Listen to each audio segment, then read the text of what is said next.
ஸ்டாலின் தான் வாராரு, விடியல் தர போறாரு. என்ன விடியல் கொடுத்திருக்காரு பாத்தீங்களா? கைதட்டுக்கு ஒருக்கா. எப்பேற்பட்ட விடியல்! ஊரெல்லாம் நாத்தம், ஊரெல்லாம் நாற்றம். எங்க போய் நின்னாலும் மூக்குக்குள்ள கொசு போயிடும், காதுக்குள்ள ஈ போயிடும். ஜாக்கிரதையா டூ வீலர்ல போகணும். டூ வீலர்ல யதார்த்தமா போனீங்கன்னா எந்த விளைவு வேணாலும் நடக்கு. திருப்பூர்ல உலகத்துல எத்தனையோ நாடுகள், எத்தனையோ தேசங்கள், எத்தனையோ மக்கள் எப்படிப்பட்டயோ கடுமையான வாழ்க்கையெல்லாம் வாழ்றாங்க. 3 நாளைக்கு ஒருக்க சாப்பிட்ற நாடு கூட இருக்குது. ஆனா பாவிகளா, குப்பையே அல்லாத ஒரு ஊரு, ஒவ்வொரு வீதியிலையும் ஒவ்வொரு மூலையில 100 டன்னு 200 டன்னு குப்பைய கூச்சி வச்சிருக்கிற ஒரு ஊரு. அங்க போய் நின்று தலை சுத்தி விழுந்து ரத்த வாந்தி எடுத்து நம்ம பகுதி செயலாளர், இப்பதான் புதுசா பகுதி செயலாளர் ஆயிரப்போகுது, முகமூடியோடு இருக்காரு பாத்தீங்களா? நல்ல வேலை நான் தான் அவரை கூட்டிட்டு போனேன், இவரையும் கூட்டிட்டு போனேன். நான் நல்லா இருக்கிறேன், அவர் 2 பேத்துக்கு சேரல. இப்படி ஒரு ஊர்ல நம்ம வசிக்கிறோம். அது எந்த ஊரு? சத்தமா சொல்லுங்க. குப்பையே அல்லாமல் துர்நாற்றத்தோடு எலி, பெருக்கான், பூரான், பல்லி, பாம்பு, கொசு, ஈ, இத்தனை ஜீவன்களோட நம்மளும் சேர்ந்து வாழ்றோம், ஒன்னா வாழ்றோம். கூட்டு வாழ்க்கை. எத்தனை நாளா? 1 நாளா 2 நாளா 1 வருஷமா? தாயிதே எப்ப விடியல் தர போற, எப்ப குப்பை எல்லாம் போற? இதுதான் எங்க கேள்வி. அதுதான் நான் கேட்கிறேன். ஸ்டாலின் தான் வாராரு, விடியல் தர போறாரு. திருப்பூர் மக்களுக்கெல்லாம் போக்குவரத்து அலுவலகம் எங்க இருக்குது? சிறுமுழுவட்டியில. அந்த போக்குவரத்து அலுவலகத்துக்குள்ள போய் 1 மணி நேரம், ஒரே 1 மணி நேரம் வேண்டாம், 1/2 மணி நேரம் மூக்க கைய வச்சு அடைக்காம, துணியை வச்சு அடைக்காம 1 மணி நேரம் சிறுமுழுவட்டியில் இருக்கிற ஆர்டிஓ ஆபீஸ்க்குள்ள போய், போக்குவரத்து அலுவலகத்துக்குள்ள போய் நீங்க யாராவது ஒருத்தர் உட்காந்துட்டு வாங்க, உங்களுக்கு நான் 1 பவுன் பரிசு கொடுக்குறேன், 1 பவுன் பரிசு தர்றேன். ஒரே 1 மணி நேரம் ஐயா, ஒரே 1 மணி நேரம் நீங்க போய் உட்கார்ந்தாலும் 10 நிமிஷம்னால சுத்தி விழுந்து மயங்கி போயிருவான். எந்த ஊர்ல இருக்கு? திருப்பூர்ல, மாநகர்ல. யாரு மேயரு? கரெக்டா சொல்றேன். யாரு மேயரு?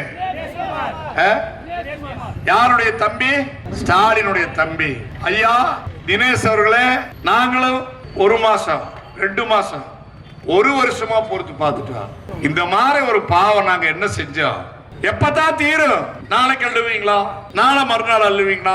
செவ்வாய்க்கிழமை அன்னைக்கு காலையில 10:30 மணிக்கு திருப்பூர் மாநகர் மக்களுடைய வேண்டுகோளை புரிந்து கொண்டு மாநகர மக்களுடைய சுகாதாரத்தை சீர்படுத்துவதற்காக உங்களுக்காக நம்ம தலைவர், நம்ம பொதுச் செயலாளர், நேற்றைய முதலமைச்சர், இன்றைய எதிர்க்கட்சி தலைவர், நாளைய முதலமைச்சர் நம்முடைய அண்ணன் எடப்பாடியார் ஒரு போராட்டத்தை அறிவித்திருக்கிறார். குமரன் சிலை முன்னால, எந்த குமரன்? கொடியாத்த குமரன் சிலைக்கு முன்னால இந்த போராட்டம். இந்த போராட்டத்தில் நீங்க எல்லாம் பங்கேற்பீங்களா? கொரோனாவோட கொடிய நோய் வரப்போகுது திருப்பூருக்கு, நான் வச்சுக்கோங்க. வருவீங்களா தாய்மார்களே? வர்றவங்கள கை தூக்கி காட்டுங்க. நாம உயிரோடு இருக்கணும்னா, ஆரோக்கியமா வாழணும்னா இந்த போராட்டத்துக்கு நீங்க எல்லாம் வரணும். இந்த போராட்டத்தை அறிவித்த நம்முடைய வருங்கால முதல்வர் அண்ணன் எடப்பாடியார் உங்களுக்காக அறிவிச்சிருக்கிறார். அவர் திருப்பூர்ல இல்ல, ஆனா உங்களுக்காக ஒரு போராட்டத்தை அறிவிச்சிருக்கிறார். 1 வருஷம் பொறுத்து பார்த்து அறிவிச்சிருக்கிறார்.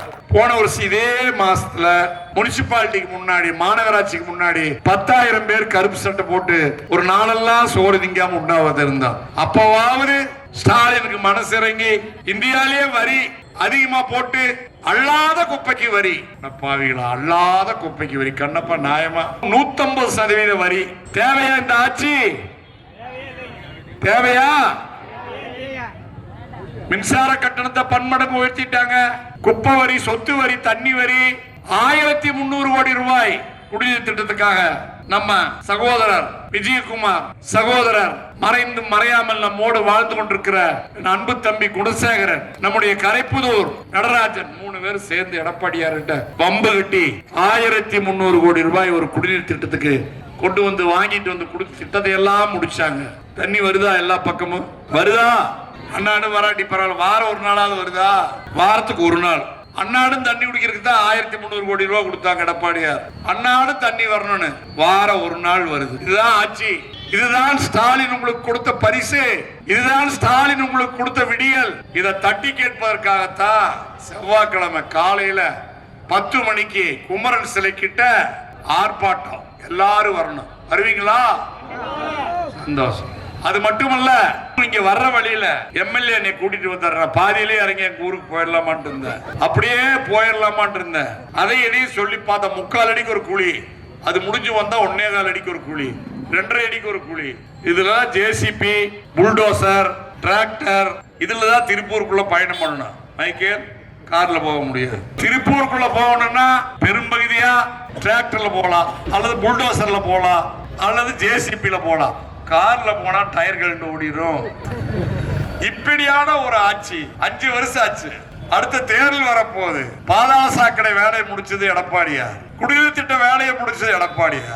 5 வருஷமா வசூல் பண்ணி பண்ணி விமானத்துல எங்க கொண்டு போனாங்க?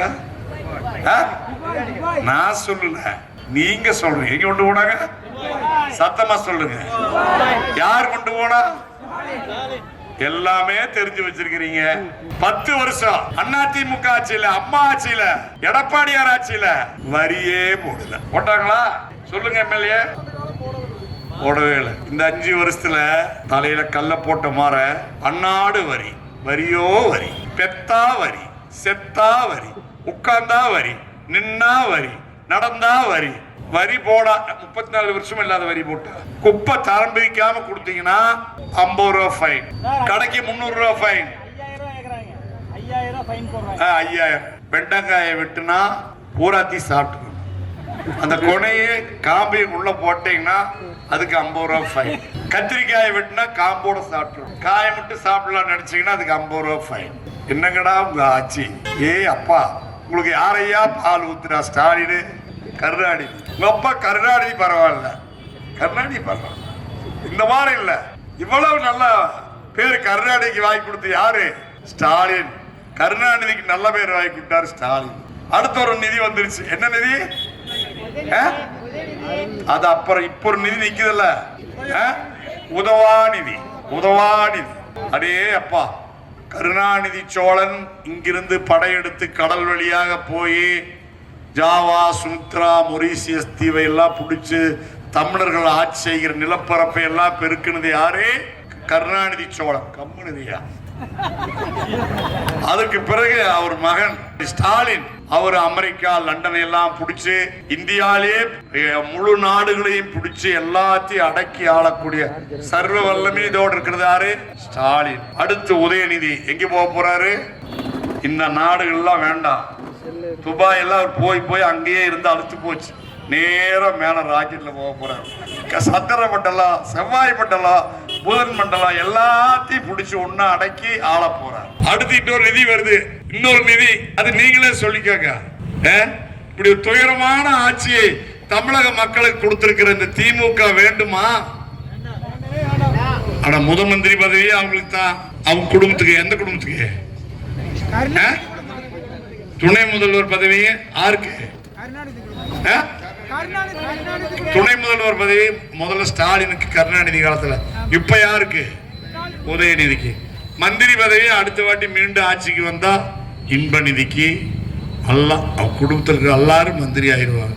யாருக்கு? சுகாதார மந்திரி ஸ்டாலினுடைய மனைவி, உள்ளாட்சி துறை அமைச்சர் ஸ்டாலினுடைய பேரன், போலீஸ் துறை அமைச்சர் ஸ்டாலினுடைய மருமக. இப்படி சகலமான பதவி, எந்த பதவி வந்தாலும் யாருக்கு? ஆமா, கலைமகள் கோபாலுக்கு ஒரே ஒரு பதவி உண்டு, அச்சகம் வச்சுட்டு உட்காந்துக்கலாம், அதை பிடிக்குவாங்க. இப்படியான ஒரு வெட்கக்கெட்ட ஆட்சி தூக்கி எறியிருக்கு. செவ்வாய்க்கிழமை இன்னைக்கு காலையில 10:30 மணிக்கு நீங்க அவங்கவுங்க சொன்னபடி மக்களை, பல்வேறு குடியிருப்போர் நல சங்கங்கள், மளிகை கடை வச்சிருக்கிறவங்க, பொட்டி கடை வச்சிருக்கிறவங்க, பேப்பர் போடுறவங்க, திண்ணையில தூங்குறவங்க, நாட்டில் நகரத்தில் வாழ்றவங்க, வசிக்கிறவங்க அனைவரும் பெருந்திரளா வரணும். அதிமுக காரருக்காக நாங்க போராடல, உங்களுக்காக போராடுறோம். இந்த போராட்டத்தை மக்களுக்காக எடப்பாடியார் நடத்த சொல்லியிருக்கிறார். எம்ஜிஆர் கட்சி நடத்துது, அம்மா கட்சி நடத்துது, எடப்பாடியார் கட்சி நடத்துது. அது ஒரு வருஷம் கழிச்சு நாத்த தாங்க முடியாம தமிழ்நாடே சீரழிந்து கிடக்கிற இந்த சூழ்நிலையில இந்த போராட்டத்தை நடத்துகிறார். தயவு செய்து எல்லாரும் வாங்க. அடுத்து கடைசியா ஒரு கட்டம், இந்த ரோடுகளை எல்லாம் இந்த 6 மாசத்துல போட சொல்லுங்க எம்எல்ஏ. இல்லாட்டி ஆளுக்கு ஒரு சைக்கிள் வாங்கிக்கங்க, குழியை கண்டா இறங்கிக்கங்க, கொஞ்சம் நல்லா இருக்கிற இடத்துல சைக்கிள்ல போய். கடைசியா நான் ஒண்ணு சொல்றேன், உலகத்திலேயே திருட்டோட்டு போடுறதுல கைதேர்ந்த நிபுணர்கள் யாரு? திமுக. உலகத்திலேயே கல்லோட்டு போடுறதுல டாக்டர் பட்டம் வாங்கினது திமுக. செத்தவன் ஓட்டு 30 வருஷமா இருக்குது வாக்காளர் பட்டியல்ல. செத்தவன் ஓட்டை நீக்கினா தப்பா? 30 வருஷத்துக்கு முன்னாடி செத்தவன் பேரையே அவங்க வீட்டுல மறந்துட்டாங்க. இன்னும் அந்த பேர் தொடர்ந்து வருது. தேர்தல் அன்னைக்கு செத்தவன் எல்லாம் வந்து ஓட்டு போடுறான். எங்க இருக்கிறான்னு தெரியாதவன் எல்லாம் வந்து ஓட்டு போடுறான். வாக்காளர் பட்டியல்ல என் தொகுதியில ஒரு வாக்காளர் பட்டியல் 864 ஓட்டுங்க. எம்எல்ஏ எத்தனை ஓட்டு? நானும் தேடி தேடி இந்த ஒரு மாசமா பாக்குறேன். இது வரைக்கும் 400 ஓட்டு தான் கண்டுபிடிக்க முடிஞ்சது. ஆனா அந்த பூத்துல போன பார்லிமெண்ட் தேர்தல்ல எத்தனை ஓட்டு பதிவாயிருக்கு தெரியுமா? 874 ஓட்டுல 723 ஓட்டு பதிவாயிருக்கையா? ஆனா நான் தேடி தேடி பாக்குறேன், எத்தனை ஜனங்க இருக்கிறாங்க? 400 பேர் தான். அது இப்ப இந்த வருஷம் 18 வயசு தாண்டணும்னு சேர்ந்து ஊரு விட்டு போய் எவ்வளோ எங்க இருக்கிறான்னு நானும் தேடி தேடி பார்த்து அவன் மாமனை பிடிச்சி அவனெல்லாம் எங்கேயோ போயிட்டாங்க. பரதேசம் போனவன் ஓட்டு, ஊரை விட்டு போனவன் ஓட்டு, செத்து போனவன் ஓட்டு, செத்து சிவலோகம் போய் 30 ஆண்டு காரணம் ஓட்டெல்லாம் சேர்த்து வச்சு ஓட்டு போடுறது யாரு? ஏன் திமுக காரன் போறாருன்னு தெரிஞ்சிட்டீங்களா? இந்த வாக்காளர் பட்டியலை சீர்திருத்தம் பண்ணா உயிரோடு உள்ளவங்க மட்டும் ஓட்டு போடுவா. திமுகவுக்கு டெபாசிட் கழட்டு போயிடும் திமுகவுக்கு. அதனால செத்தவன் ஓட்டு, ஊரை விட்டு போன ஓட்டு, எங்க இருக்கிறான்னு தெரியாத நோட்டு, இப்படிப்பட்ட ஓட்டையெல்லாம் சேர்த்து வச்சுட்டு மீண்டும் அந்த ஓட்டை சேர்த்துறதுக்கு திமுக முயற்சி பண்ணுது. நம்ம ஆளுல உயிரோடு இருக்கிறவங்கள நம்மளை எல்லாம் செத்து போனவனாக்கி செத்தவனை பூரா வாழ வச்சு திமுக 2026ல ஜெயிக்கணும்னு நினைக்கிறான். உஷாரா இருங்க. எப்படி இருக்கிறது? உஷாரா இருக்கு. உஷார் உஷார் உஷார். எல்லாரும் ஜாக்கிரதையா இருக்கு. இல்லைன்னா செத்தவன் எல்லாம் ஓட்டு போடுவான், நீங்க எல்லாம் செத்து போயிருவீங்க. அடுத்த வாட்டி தேர்தல்ல உஷாரையா உஷாரு, ஸ்டாலின் தான் வாராரு, உஷாரையா உஷாரு. எப்படி? உஷாரம்மா உஷாரு, ஸ்டாலின் தான் வாராரு, உஷாரம்மா உஷாரு, உதயநிதி வாராரு, உஷாரம்மா உஷாரு, உஷாரக்கா உஷாரு, இன்பநிதி வருது. இப்படின்னு பாட்டு போறோம். பாடுவீங்களா? நல்லா புரிச்சுக்காங்க. எதிர்காலத்துல எல்லாத்தையும் அழிச்சு ஒரு குடும்பம் மட்டும் தான் நல்லா இருக்கு. அதுதான் இந்த வாக்காளர் பட்டியல் சீர்திருத்தத்தை முறையாக செய்ய வேண்டும்.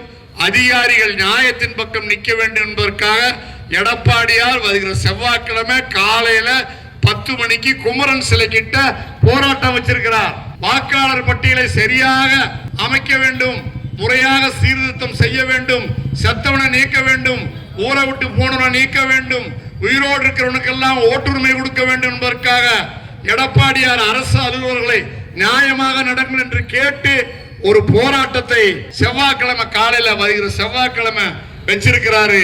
மக்களே உஷாரையா உஷாரு, ஸ்டாலின் தான் வாராரு, உஷாரம்மா உஷார். ஜாக்கிரதை. வருகிற தேர்தல் நியாயத்துக்கும் அநியாயத்துக்கும் நடக்கிற தேர்தல். வருகிற தேர்தல் நல்ல ஓட்டு போடுறவங்களுக்கும் கள்ள ஓட்டு போடுறவங்களுக்கும் இடையில் நடக்கிற தேர்தல். நல்ல ஓட்டு போடுறவங்க யாரு? நாம. கள்ள ஓட்டு போடுறவங்க யாரு?